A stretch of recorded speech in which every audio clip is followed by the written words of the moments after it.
Today we're here at the Essex Resort and Spa in Essex, Vermont, and Farrell's doing another wine tasting. So I'm crashing it.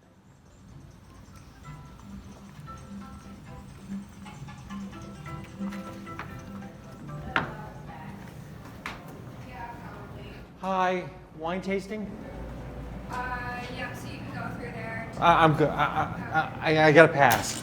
I'm good. Hey, Stuart. Hey, Tony. Hey, I'm here to do a little wine tasting. How'd you hear about this event? Well, you can't keep anything away from me here in Vermont. You're right about that. I want to do a show. Well, I got to sign you in first. Could I get your name? It's Tony. How do you spell that? It's Tony. Campos, Campos. I'm with New England Cooks. New England Cooks. All right. Do you want to see Just my wanna make sure ID? you're official. Maybe somebody else will ID you later. I know who you are.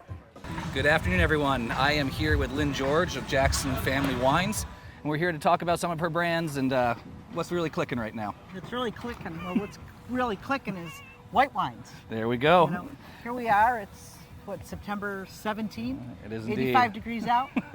It's been one of those summers. Beautiful. And you have what in your glass? I have Matanzas Creek Sauvignon Blanc, but we're here to talk about La Crema. The Crema Sonoma Chardonnay. It's a perfect wine for a day like today. It's one of our oldest owned wineries. We bought it in 1977, and La Crema means the best of the vines. And that's what we have out in California, is some of the best of the vines. We're a company that is really into sustainability. 85% of our vineyards are sustainable, which means that California has put their stamp on it, that it's the best that you can have when it comes to taking care of the land, the grapes, and the people. Next up. Next up, we have one of the oldest vineyards, or the oldest wineries in California. It was founded in 1886, and it was founded by a woman. Can you believe it? A woman founder. And also, it was tasted at the, I can't even remember the classic now. You guys got me nervous. The Paris. The International Paris, yeah. Yep. International Paris. Their Chardonnay and their Cabernet were some top two wines that beat out some of the French Burgundies and Bordeaux. Yep. Bred for Bordeaux. So here we have our Napa Cabernet, 100% Cabernet from Napa Valley. We've got some Rutherford juice in here. We have a little bit also from Boucher and some from Mount Veeder. So it's a pretty cool wine. Nice blend. Great blend. Yep. Awesome. So anything else you want to know about us? Why don't you tell about the family a little bit? Jess Jackson and Jess Jackson founded Kendall Jackson about I think it was 1974. Last year we celebrated our 35th year of Kendall Jackson VR Chardonnay. This year we will produce and sell over 3.5 million cases of that little Chardonnay. Pretty incredible. We were voted the top winery of the year this year in the United States. We're really proud of that. Jess died 7 years ago. It's been, I can't believe it's that 7 long. years. Yeah, Yeah. And now it's run by his wife, Barbara Banke, and her 5 children. And all 5 of them are involved in the winery in one way or another. Perfect. Well, thank you very much for coming to the show. Thank and you. appreciate it. Come Cheers. back anytime. Hi, I'm here to do some wine tasting. How are you? I'm doing fine. What do we have? ID. He always likes Yes, sir. Here's my ID. an alcohol. 1960? I think that's fake. Yeah, we can't Fake! can't accept that here. I mean, come on. You think I dye my own hair? We've got some water right over there if you'd like. Some glass I don't water. want You can help water. yourself. It's the best we can do for Can I you. drink from the bottle? Best we can do for you. Fine. Thanks for coming. I'm going to another table. Thanks for coming, sir. Good afternoon, everyone. I'm here with Danny Heidel of Pike Road Vineyards, and we're here to talk about Willamette Valley wines and Chardonnay to start off with. Hi, I'm Danny. I do national sales for both Pike Road Wines and Elk Cove Vineyards. To start with, Pike Road was created in 2015 because we were going to switch to be 100% estate grapes under the Elk Cove label. And our owner and winemaker, Adam Campbell, didn't want to give up the long-term contracts and the farming that he does for other people in certain vineyards. So we created Pike Road to be able to utilize those really amazing grapes from vineyards like Shea and Zenith and Xander Terran and Faircing, in combination with some of our younger vines that are still maturing in the Elk Cove estate properties. So we created the Chardonnay, a Pinot Gris, and a Pinot Noir on the entry level of the Pike Road wines, and then we have 4 single vineyard reds that we've now released from every one of the single vineyards. They are all 100% Willamette grape, and not 100% estate Elk Cove, but a combination again of Elk Cove grapes and these other vineyards that we have control of. The Chardonnay is completely stainless steel, partial malolactic. It's bright and beautiful and highly acidic, and it's going crazy for us. It's a new one into the market. The Pinot Noir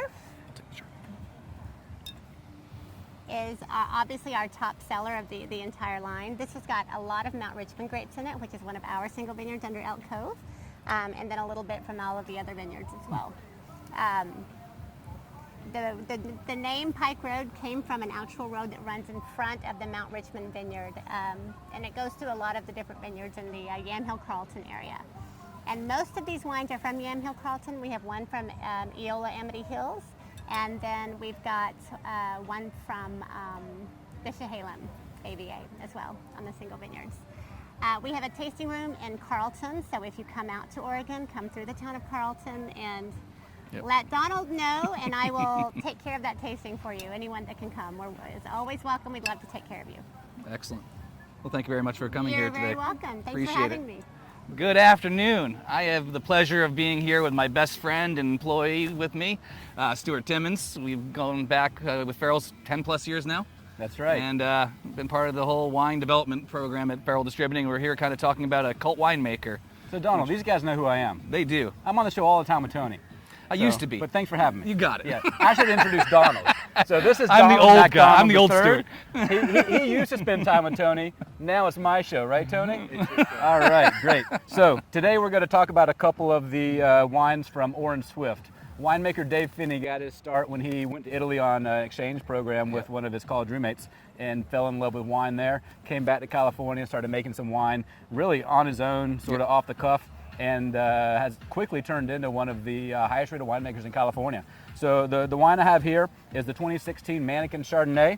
Sees about 9 months and 40% new French oak. So like a lot of Dave Finney's wines, everything that he does is really big, rich, robust, and this Chardonnay is no exception. So really rich honeysuckle notes, long, lingering finish, and everything and more that you would expect from California Chardonnay. So let's see what else you have there in your hand. There we go. All right, cool. So this is a new project, and as with many of Dave Finney's labels under the Orange Swift brands, packaging is really one of the major sort of takeaways that the consumer gets initially, because he wants his wine to tell a story from the time you look at the bottle till the time you finish the bottle in your last glass. And this is 8 years in the desert, so brand new introduction from him. This is actually the second vintage of this wine, and the name 8 Years in the Desert comes from the fact that when Dave Finney first got into winemaking, he focused primarily on Zinfandel. Correct. But he got a little bit sort of, I guess, touchy with it because it's a grape that he feels like really needs special attention, and he kind of, I don't know if burned out's the right word, but he decided to move on for a few years, and it ended up being 8 years that he didn't make a Zinfandel until the first vintage of this wine. And so 8 years in the desert, talking about his return to Zinfandel production. So this is a blend of primarily Zinfandel, a little bit of Petit Syrah and Syrah with this vintage, and sees a fairly high proportion of French oak once again, and then, you know, finished off with a little bit of bottle aging prior to release. But like all of his wines, again, really big, rich, intense, and memorable. So An October release date. So that's right. Soon to come to the public. Happy to have you here in Vermont.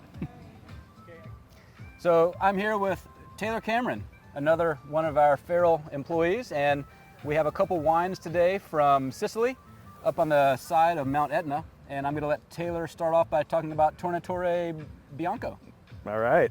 So we have two different producers here, both from similar areas on Mount Etna. Mount Etna is a volcano in Sicily. It's about 10,000 feet tall, snow-capped year-round, one of the most active in Europe.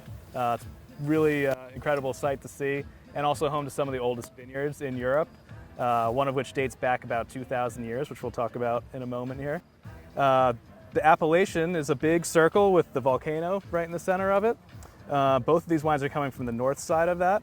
This is actually coming from a valley on the north side that looks south, so we have a really great southeastern exposition to really absorb all the sunlight there.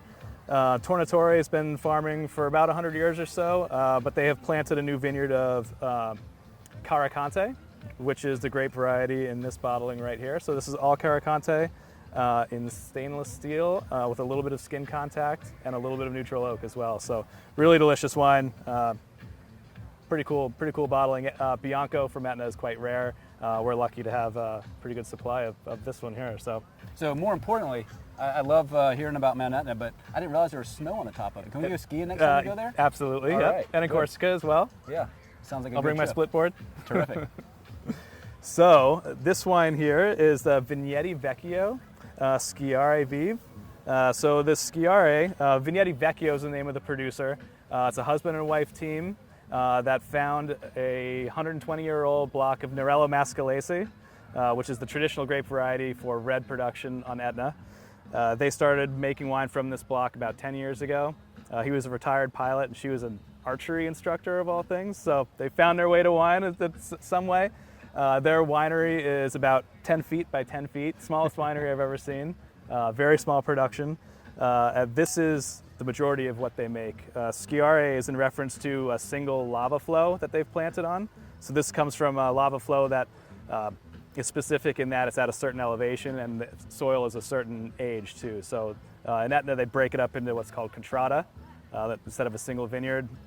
So this is a single contrada red wine from Etna. Very fun wine. They farm biodynamically. They don't add yeast. They don't filter. So it would fall into that natural category of wine production, and one of my favorites. So before we finish up talking about that wine, since most people watching this may not be accustomed to Nerello Mascalese, what type of food would you have with that? It's a very structured wine. It has a lot of tannin, so anything protein rich. A steak would be great. Barbecue, backyard action, pulled pork even. So anything with a lot of red meat involved, you'll be looking just great. All right, I'm ready for my next trip to Sicily. Yeah, let's do it.